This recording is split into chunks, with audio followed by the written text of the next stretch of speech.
नमस्ते प्यारे बच्चों। आज हम पढ़ेंगे अनुस्वार और अनुनासिक के बारे में।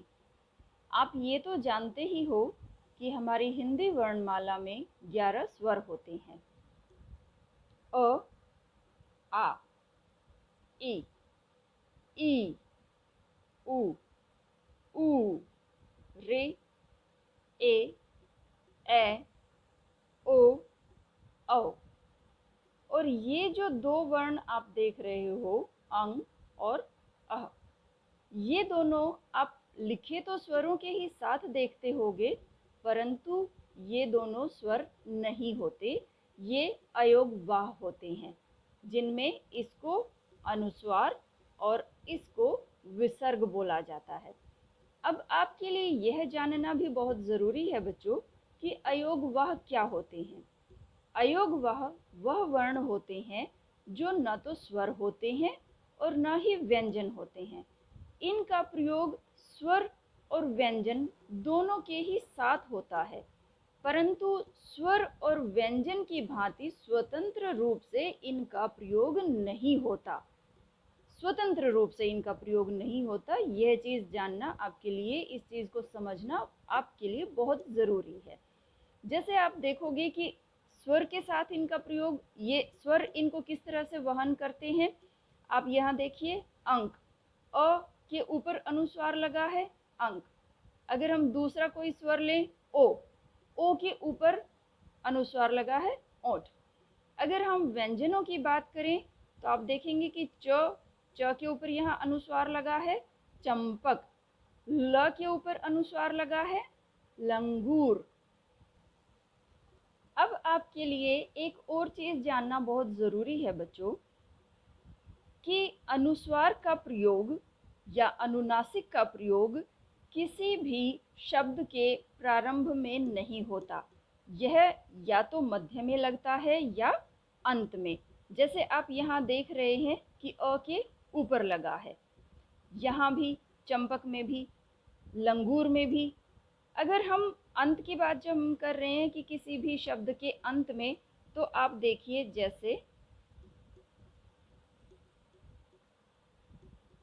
जैसे हम बात करें स्वयं,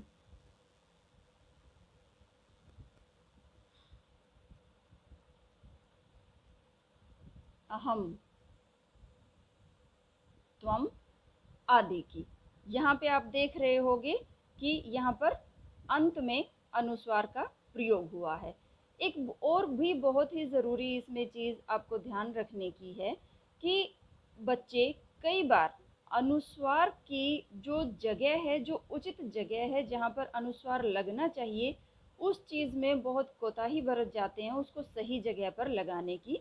तो मैं उसके लिए आपको इसके सही स्थान, कहाँ पर अनुस्वार का, अनुनासिक का प्रयोग किया जाना चाहिए, उसके विषय में भी मैं आपको बताना चाहूँगी। देखिए, यहाँ पर बहुत सारे वर्ण शब्द लिखे हुए हैं, जहाँ पर अगर आप यहाँ देखें व्यंजन, आप ध्यान से देखिएगा कि यहाँ पर अनुस्वार कहाँ लगा है। य की जो खड़ी पाई है, खड़ी पाई क्या होती है? किसी भी वर्ण का जो ये डंडा होता है, जैसे आप यहाँ देख रहे हैं कि हमने क लिखा या त लिखा या च लिखा, जो भी वर्ण हम लिख रहे हैं, जो ये खड़ा डंडा है, इसको हम खड़ी पाई बोलते हैं। और जो अनुस्वार के लगने की जो सही जगह होती है, वो बिल्कुल इस खड़ी पाई के ऊपर होती है। जैसे जो यहाँ लिखा हुआ है उसमें भी अगर आप देखें, व्यंजन में य की खड़ी पाई के ऊपर लगा हुआ है, या अगर आप स्वतंत्र में देखें तो त की खड़ी पाई के ऊपर लगा हुआ है।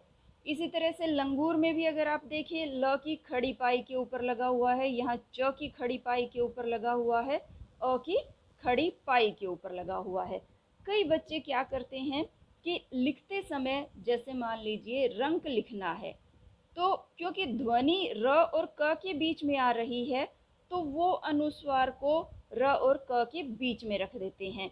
या मान लीजिए इन्हीं में से हम अगर कोई वर्ण लें, या कोई और वर्ण भी अगर ले लेते हैं, हम मान लीजिए हमने लिया ठंड, ठंड, बिंदी यानी अनुस्वार यहाँ लगा दिया, ये दोनों ही तरीके बिल्कुल गलत हैं लिखने के। यहाँ मैं आपको बता चुकी हूँ कि जो सही स्थान है अनुस्वार के लगाने का वो खड़ी पाई के बिल्कुल ऊपर होता है। अब यहाँ आप कहेंगे कि र में तो कोई खड़ी पाई नहीं है, तो र में अगर खड़ी पाई नहीं है तो उसमें हम र यहाँ से बनना शुरू होता है, हम बिल्कुल इसके ऊपर इस तरीके से हम प्रयोग करेंगे अनुस्वार का।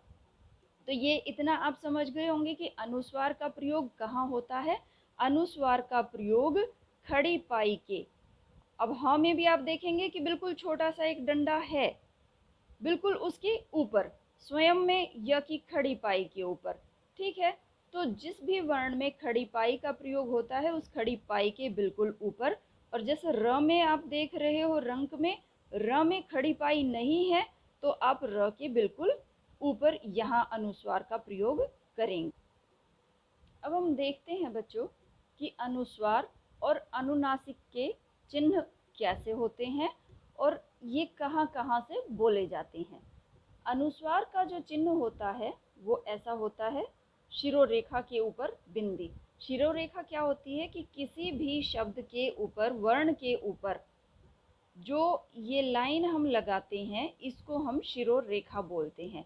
और इसके ऊपर जो बिंदी लगती है, जैसा मैं अभी आपको बता चुकी हूँ कि अनुस्वार का प्रयोग कहाँ होगा, बिल्कुल खड़ी पाई के ऊपर। तो शिरोरेखा के ऊपर जो ये बिंदी लगती है ये अनुस्वार का चिन्ह होती है।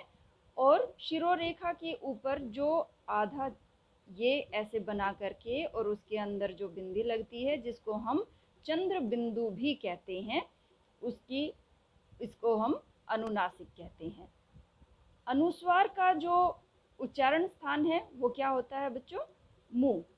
यानी जब हम अनुस्वार युक्त शब्दों को जब हम बोलते हैं तो उनमें जो अनुस्वार की जो ध्वनि है, जो आवाज़ है, वो केवल मुंह के जरिए निकलती है।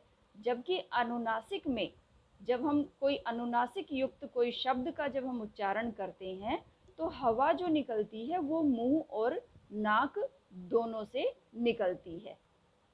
अब हम अनुस्वार युक्त कुछ शब्द देखते हैं। गंगा, पंकज, चंचल, मंजन, घंटा, ठंड, दंत, मंथन, कंधा, लंबा, खंभा, कंठ, संयम, संसार, संहार, संशय, शंख और कंस। इन सभी शब्दों में आपने देखा होगा बच्चों कि जो अनुस्वार का जो चिन्ह है बिंदु, वो जो लगा हुआ है बिल्कुल आप देख रहे हो, जैसे कंठ में क के बिल्कुल खड़ी पाई के ऊपर अनुस्वार लगा हुआ है। अब शंख में देखिए श की जो खड़ी पाई है बिल्कुल उसके ऊपर लगा हुआ है।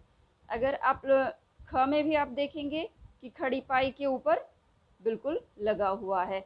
घ में देखिए घंटा घ की खड़ी पाई के ऊपर लगा हुआ है। इसी तरह से किसी भी आप किन्हीं भी शब्दों में से आप किसी में भी देखेंगे तो जो इसका उचित स्थान है जो लगने का वो बिल्कुल खड़ी पाई के ऊपर होता है। अब हम देखते हैं अनुनासिक युक्त कुछ शब्द। यहाँ हम अनुनासिक युक्त कुछ शब्द देखेंगे, जैसे चांद, चांदनी, हंस, हंस। आप इन दोनों शब्दों में देखिए कि दोनों शब्द एक जैसे हैं, अंतर है तो केवल अनुस्वार और अनुनासिक का। हंस, हंस, हंस क्रिया है, हंस संज्ञा है। कांच, मांद, माँ, हाँ, सांझ, फाक, जाऊंगी, शुभ कामनाएं, मिठाइयाँ, दवाइयाँ, करूंगी, पहुंचना, खांसना, मांजना, चाटा, डांटना। तो बच्चों आज हमने जाना अनुस्वार और अनुनासिक के बारे में। आज के लिए इतना ही काफ़ी। धन्यवाद।